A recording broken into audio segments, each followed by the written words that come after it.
नहीं उन्हें आग कितना पहुंचे मेहरबानी जरा करो ना, मेहरबानी साहब करो ना। अज अज थाने निकले कोनो।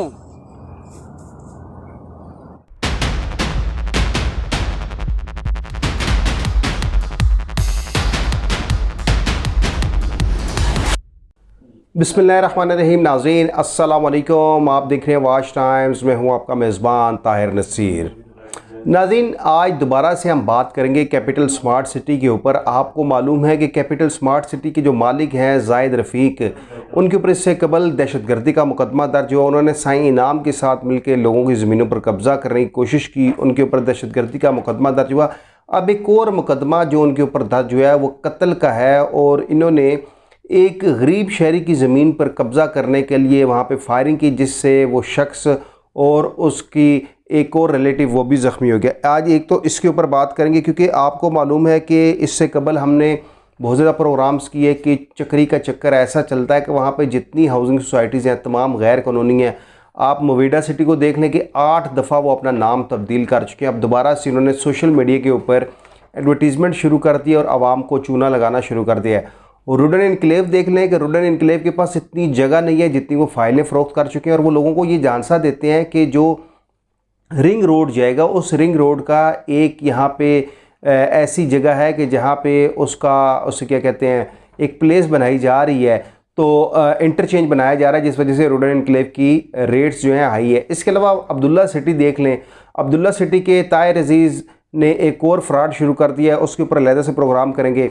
हमने ब्लू वर्ल्ड हाउसिंग सोसाइटी के हवाले से भी प्रोग्राम किया, लेकिन ब्लू वर्ल्ड हाउसिंग सोसाइटी के हवाले से हमने 2 दिन कबल कुछ डॉक्यूमेंट जो मेरे रावलपिंडी डेवलपमेंट अथॉरिटी की जानिब से मौसूल हुए थे कि 2017 में इनका LOP अप्रूव हुआ था, 2019 में LOP अप्रूव हुआ था, लेकिन उसके बाद वो रावलपिंडी डेवलपमेंट अथॉरिटी हुकाम ने किसी वजह से रोक लिया। उस हवाले से हमने सिर्फ दस्तावेज़ात जो हमें मौसूल हुई थी, इस हवाले से हम ब्लू वर्ल्ड हाउसिंग सोसाइटी की जो साइट है वहाँ पे भी जाएंगे, वहाँ पे देखेंगे जो कम्पैक्ट पीस हमें बताया गया है रावलपिंडी डेवलपमेंट अथॉरिटी की जानिब से कि इनके पास 13 से 15 हज़ार कनाल का एक कम्पैक्ट पीस है, लेकिन इसके बावजूद वो लोग डिलीवर करना चाहते हैं लेकिन उनको NOC नहीं दिया जा रहा। इस तरह कैपिटल स्मार्ट सिटी के पास NOC तो है, लेकिन कैपिटल स्मार्ट सिटी के हवाले से आपको बताएं कि हमें कुछ ईमेल्स कुछ कॉल्स आई कि 2017, 18, 19 में जिन लोगों ने डाउन पेमेंट दी थी उनको अभी तक ना तो फाइलें मिली हैं, यानी कि वो एक फॉर्म तो दिया गया है लेकिन अब उनकी फ़ाइलें भी मनसूख कर दी गई हैं, उनके प्लॉट भी मनसूख कर दिए गए हैं। और अब इन्होंने दोबारा से कैपिटल स्मार्ट सिटी,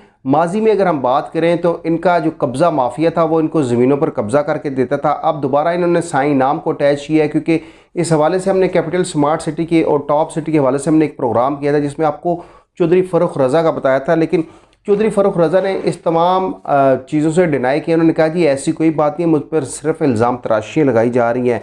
और इस हवाले से चौधरी फ़ारूक रज़ा ने भी कहा जी आप जब चाहेंगे हम आपको अपना मौक़िफ़ से आगाह भी कर देंगे कि जो आपने प्रोग्राम किया था कैपिटल स्मार्ट सिटी या टॉप सिटी का, वो टोटली जो है वो रॉन्ग था, क्योंकि उस पर जो लोग थे, जो मुतासरीन थे या जिन लोगों ने केस किया था, उनका तो कैपिटल स्मार्ट सिटी और टॉप सिटी से कोई लेना देना नहीं है। इस हवाले से हमारी टीमें काम कर रही हैं कि चौधरी फ़ारूक रज़ा क्या वाकई कब्ज़ा माफिया है या उनकी अपनी वहाँ पर लैंड है। इस हवाले से आपको आगाह करेंगे, लेकिन आज चूँकि हम बात कर रहे हैं थाना चौंतरा की, वहाँ पे कैपिटल स्मार्ट सिटी की, तो आपको मालूम है कि एक मुकदमा दर्ज हुआ था 13 अप्रैल 2022 को। वो चौधरी मोहम्मद दानिश ने ये मुकदमा दर्ज करवाया था, और इस मुकदमे के मतन में वो ये कहता है कि मैं छछ का रहायशी हूँ और वहाँ पे हमारी मालकीती ज़मीन है। उस ज़मीन के ऊपर कब्ज़ा करने के लिए जाहिद खान मुसल्ला कलेशनकोफ, खालिद खान मुसल्ला कलेशनकोफ, नईम फ़हीम खान मुसल्ला कलेशनकोफ, मलिक इरफान मुसल्ला कलेशनकोफ, सदाम खान मुसल्ला कलेशनकोफ, 8-10 नामालूम जिनके पास असला था वो आए, और उन्होंने जाहिद खान ने आते ही धमकी दी कि हमें मालिक कैपिटल स्मार्ट सिटी जाहिद रफ़ीक का हुक्म है कि आज ये रकबा क्लियर करना है। अब देखिए, जिस तरह हम अक्सर आवाज़ बुलंद करते हैं कि चौंतरा थाना चौंतरा में सबसे ज़्यादा कत्ल वहाँ पे होते हैं, और उसकी वजह यह है कि जो कब्ज़ा माफिया है ये लोगों की ज़मीनों पर कब्ज़ा करते हैं। अगर कोई इनको कब्ज़ा ना दे तो ये उनको आना फायरिंग करते हैं, कत्ल करते हैं। अब जाहिद रफ़ीक के ऊपर ये पहले नहीं दूसरा मुकदमा, इससे कबल उनके ऊपर दहशतगर्दी का मुकदमा दर्ज है कि पुलिस की मौजूदगी में उन्होंने फायरिंग भी की थी, लोगों को हरासा भी किया था। और अब ये जाहिद रफ़ीक के ईमा पर यानी कि सलाह मशवरे से इन लोगों ने फायर किया है। अच्छा, मुकदमे के मतन में वो मज़ीद ये कहता है कि ज़ुमुरत खान और मुंदरी ने रकबा देने से इनकार किया, तो जाहिद खान मुसल्ला कलेशनकोफ ने सीधा फायर बनीयत कत्ल मेरे वालिद ज़मुरद खान और मुंदरी पर किया, जो उसे बाएं बाजू कंधे पर लगा, जिससे वह शदीद मजरूब होकर गिर पड़ा। फिर दूसरा फायर इरफान मसल्ला कलेक्शन पर नीयत कत्ल मेरी फूफी खालदा बीबी पर किया, जिसे गोली माथे को छूती गुजर गई, जिससे वो भी ज़ख्मी हुई।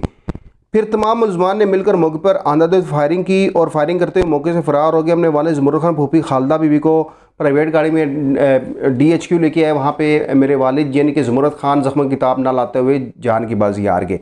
ये मुकदमा है नाजरीन, ये जो जाहिद रफ़ीक जो बहुत बड़े बनते हैं, आपको पता है हबीब रफ़ीक ग्रुप का एक बहुत बड़ा नाम है, नून लीग की इनको मुकम्मल सपोर्ट हासिल है और ये लोग अब लोगों की ज़मीनों पर कब्ज़ा करें, क्योंकि कैपिटल स्मार्ट सिटी अब एक्सटेंशन देने के चक्कर में उनको भी मालूम है कि उनका फेज़ 1 बहुत अच्छा रहा, इनके पास NOC था, लेकिन अब ये लोग भी जिस तरह और कब्ज़ा माफिया वाले काम कर रहे हैं, लोगों की ज़मीनों पर कब्ज़ा कर रहे हैं, उसी तरह इन लोगों ने भी ज़मीनों पर कब्ज़ा करने का काम शुरू कर दिया। और अब ये लोग ये करेंगे, ये पहला एक कत्ल नहीं है, इससे पहले भी इन्होंने फायरिंग के कई वाक़यात सामने आ चुके हैं। जिस तरह मैंने दहशतगर्दी का मुकदमा कहा, अब जाहिद रफ़ीक का एक फ्रंट मैन है, वो CPO रावलपिंडी CRPO रावलपिंडी से डिप्टी कमिश्नर से मुलाकातें कर रहे हैं और वो इस कोशिश में है कि किसी तरीके से जाहिद रफ़ीक को इस मुकदमे से निकाला जाए। लेकिन क्योंकि इन लोगों के पास पैसा तो बहुत है, ये पैसा देकर इंसाफ भी ख़रीदते हैं, पैसा देकर अफसरान को भी ख़रीदते हैं। अभी तक रावलपिंडी पुलिस ने जाहिद रफ़ीक के ना तो वारंट गिरफ़्तारी हासिल किए हैं, ना ही उसकी गिरफ़्तारी के लिए उन्होंने कहीं पे छापे मारे हैं। सिर्फ ये किया जा रहा है कि ये मुकदमात दर्ज कर रहे हैं। जिस तरह आप देख लें कि इससे कबल चौधरी नईम इजाज़ के ऊपर कितने मुकदमे दर्ज थे, वो उस गिरफ़्तार हुआ, उसके बाद वो तमाम मुकदमात में उसको ज़मानत मिल गई। कई मुकदमात ऐसे थे जिनमें जो दफ़ात लगाएगी वो दफ़ात ही हज़फ कर देगी, क्योंकि उन दफ़ात को पुलिस साबित नहीं कर पा रही।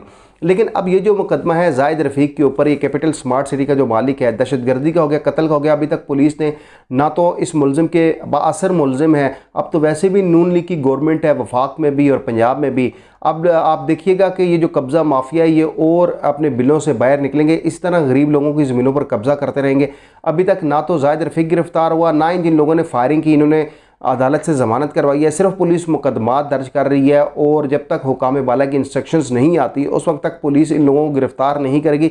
इससे पहले एक DSP सतार खान ने ये जुर्रत की थी, उसने चौधरी नईम इजाज़ को भी गिरफ़्तार किया था। उसने सतार खान ने जाहिद रफ़ीक के ऊपर दहशतगर्दी का मुकदमा भी दर्ज किया था। सतार खान ने जो वहाँ पे हैवी मशीनरी लगी है उस हवाले से जो डिप्टी कमिश्नर को एक मरासला लिखा था, उस हवाले से उन्होंने ETO ऑफिस को लिखा था कि यहाँ पे जो मशीनरी लगी है इसको चेक किया जाए। लेकिन सतार खान ने वो बोल्ड स्टेप तो लिया, उसके बाद सतार खान को इस बासर कब्ज़ा माफिया ने, जाहिद रफ़ीक जैसा जो बासर कब्ज़ा माफिया है, इन्होंने इसको ज़िला बदर करवा दिया है। उनकी तैनाती रावलपिंडी पुलिस से PHP में करवा दी गई है और अब ये कब्ज़ा माफिया खुलेआम लोगों की ज़मीनों पर कब्ज़ा कर रहा है।